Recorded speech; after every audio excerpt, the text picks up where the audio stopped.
Audio Jungle.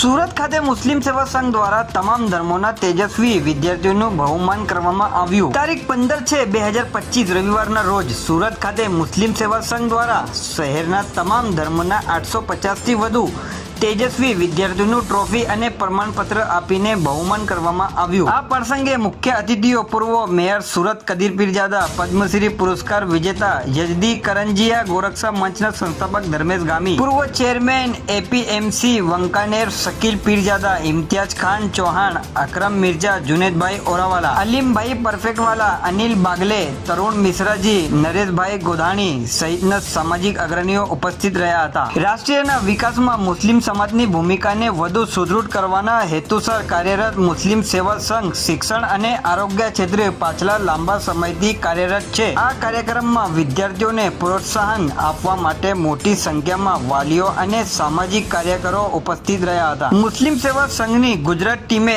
આ કાર્યક્રમને સફળતા બનાવી માટે જહેમત ઉઠાવી છે તેવું એક સંયુક્ત યાદીમાં મુસ્લિમ સેવા સંઘ ગુજરાત અધ્યક્ષ ઇકબાલ બાપુ, પ્રદેશ મહિલા અધ્યક્ષ એડવોકેટ ઝેબા પઠાણ, સુરત શહેર અધ્યક્ષ મૈનુદ્દીન કાદરી અને સુરત શહેર મહિલા અધ્યક્ષ નજમાબેન પટેલ જણાવ્યું છે।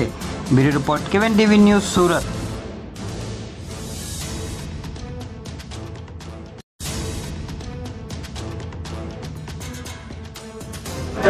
મુસ્લિમ સેવા સંઘના માનનીય ઇકબાલ બાપુ અને સેવા સંઘના તમામ હોદ્દેદારો, હું હૃદયપૂર્વક આપને ધન્યવાદ આપું છું।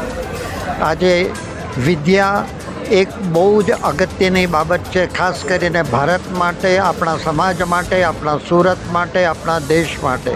જો તમારી પાસે વિદ્યા હશે તો તમે દુનિયાની અંદર કોઈ પણ મુસીબત કે કોઈ પણ અગત્યનું કામ તમે કરી શકશો। આજે દુનિયા ભાગમ ભાગની બની ગઈ છે। આજે કોઈને કોઈ માટે ટાઈમ નથી। બાપને પિતા માટે ટાઈમ નથી, દીકરા માટે ટાઈમ નથી, દીકરીને માँ માટે ટાઈમ નથી, મિત્રને મિત્ર માટે ટાઈમ નથી। बस सब कहते हैं वक्त नहीं है, वक्त नहीं है, वक्त नहीं है। ऐसा नहीं है दोस्तों, वक्त सबको मिलता है ज़िंदगी बदलने के लिए। ज़िंदगी दोबारा नहीं मिलती वक्त को बदलने के लिए। तो मैं तो ये कहता हूँ कि अगर आपका वक्त चला जाएगा तो आपको कहना पड़ेगा, अरे अरे जब मेरा वक्त था तब मेरे पास वक्त नहीं था, आज मेरा वक्त नहीं है तो मेरे पास वक्त ही वक्त है। ऐसा कभी न करिएगा मेरे बच्चों। आपने जो इनाम पाया है वो आपको बहुत बहुत आगे ले जाएगा। आप मोटिवेशन रखना, और सबकी अगत्यनी बात यह है कि आप अपने माँ बाप और गुरुजनों को कभी नहीं भूलना। बस यही मेरा कहना है।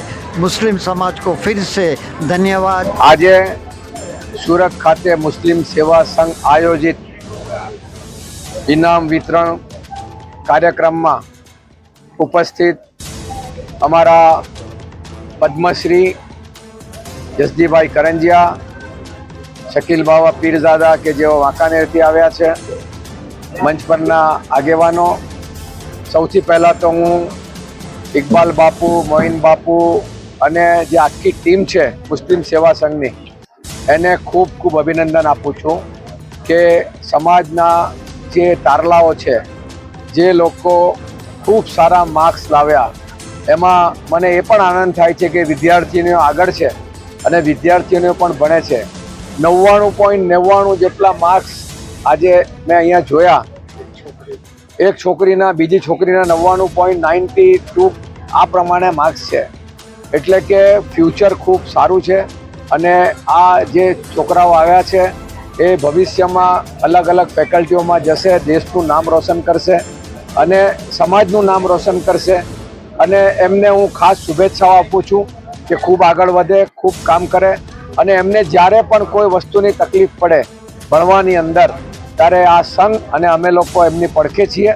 એમને સ્કૂલોમાં, એમને કોલેજોમાં જ્યાં તકલીફો પડશે ત્યાં અમે માર્ગદર્શન આપશું અને એમને સાથ સહકાર આપશું। આજે આ સુંદર કાર્યક્રમ બદલ હું મુસ્લિમ સેવા સંઘના તમામ સંચાલકોનો આભાર માનું છું અને જે વિદ્યાર્થીઓને શિલ્ડ આપવામાં આવ્યું છે એ તમામ વિદ્યાર્થીનીઓને અને એમના મા બાપને હું ખૂબ ખૂબ અભિનંદન આપું છું. 800 જેટલા વિદ્યાર્થીઓને શિલ્ડ આપવું એ કોઈ નાની મોટી સૂની વાત નથી. ખૂબ મોટું ભગીરથ કામ મુસ્લિમ સેવા સંઘે કર્યું છે અને આપ જુઓ છો કે અહીંયા તો હોલ ભરાયો છે, નીચે પણ લોકો આટલા જ તાદાદમાં છે અને ખૂબ ઉત્સાહથી આ કામ કરે છે. અને એજ્યુકેશનનું કામ કરવું, હેલ્થનું કામ કરવું, આ ખૂબ સુંદર કામ છે અને આવું ને આવું કામ કરતા રહેશે. અમે એમની સાથે છીએ. ધન્યવાદ. નામ એડવોકેટ દીપા પઠાણ છે.